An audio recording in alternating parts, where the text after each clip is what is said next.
Perilaku kekerasan terhadap wartawan membuat seorang wartawan kehilangan nyawa bersama 3 orang anggota keluarganya di dalam rumahnya sendiri Kamis dini hari 27 Juni 2024. Terhadap satu unit warung kelontong yang dijadikan tempat tinggal. Dan peristiwa tersebut terjadi pada hari Kamis dini hari sekitar pukul 3.30 WIB. Dan atas terjadinya peristiwa kebakaran tersebut yang mengakibatkan adanya korban jiwa sebanyak 4 orang. Polisi kemudian menetapkan 2 orang tersangka dalam peristiwa kebakaran yang menewaskan Riko Sempurna Pasaribu dan anggota keluarganya. Riko Sempurna Pasaribu adalah jurnalis Tribrata TV. Sebagaimana CCTV menangkap pergerakan mereka di lokasi, mereka datang untuk mensurvei dulu, memastikan dulu, dan kemudian mengeksekusi dengan membakar atau menyemprotkan dulu 2 botol ini ke rumah korban. Kemudian dia melakukan pembakaran.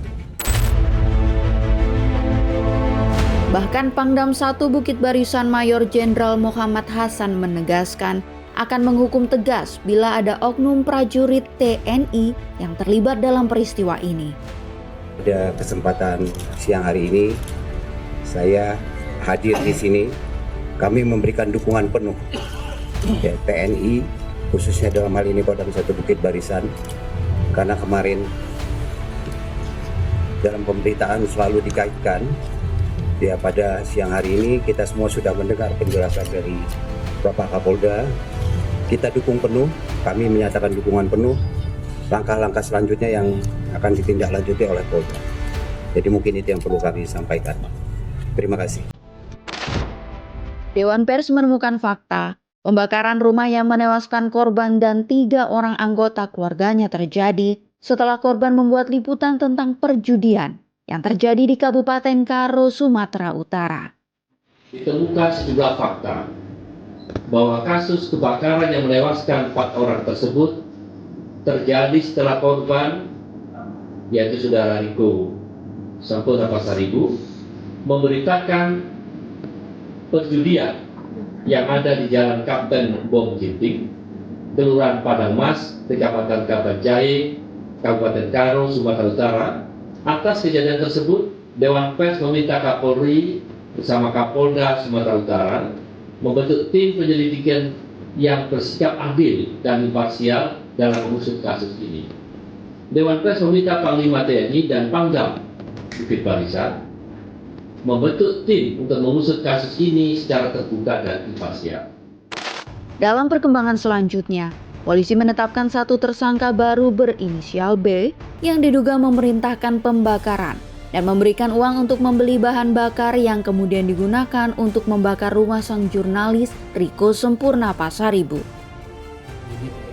Polres Tanah Karo dan Polda Sumatera Utara memiliki keyakinan dan cukup alat bukti untuk kembali menetapkan 1 orang tersangka yang kita ketahui berinisial B, di mana 1 orang tersangka ini berdasarkan pemeriksaan awal bahwa yang bersangkutan diketahui dari analisa komunikasi yang didapatkan oleh penyidik bahwa yang bersangkutan ini orang yang menyuruh melakukan pembakaran di rumah korban.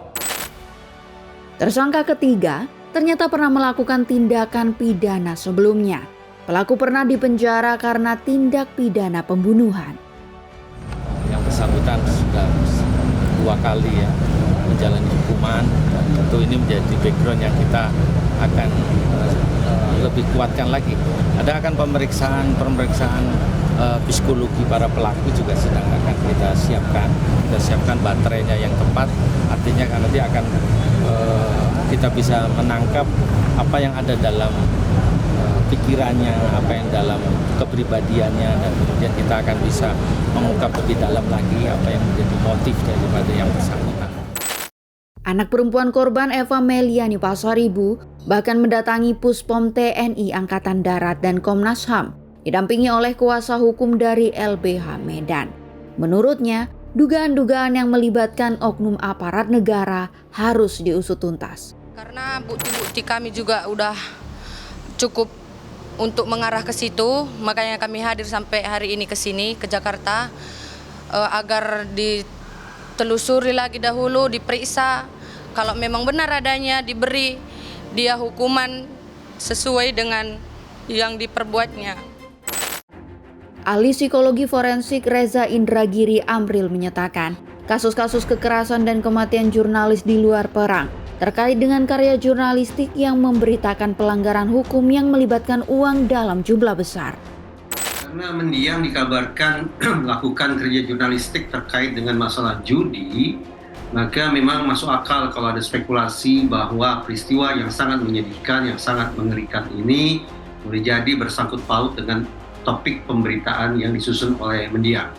Apalagi ada data yang menunjukkan kematian para jurnalis di luar zona perang memang kebanyakan terjadi atau dialami oleh para jurnalis yang melakukan liputan terkait dengan kasus-kasus pelanggaran hukum yang melibatkan uang dalam jumlah besar, antara lain korupsi. Kalau kemudian kita bicara tentang pelanggaran hukum dalam jumlah besar, maka perkiraan saya judi pun demikian pula. Judi merupakan bentuk pelanggaran hukum yang juga melibatkan sumber daya finansial yang jumlahnya fantastis, yang memberikan dasar bagi saya untuk berspekulasi bahwa ada kesamaan situasi antara peristiwa yang dialami oleh mendiang dengan tren kematian para jurnalis yang sekali lagi disebabkan atau bersangkut paut dengan liputan yang terkait dengan penyalahgunaan uang dalam jumlah yang besar.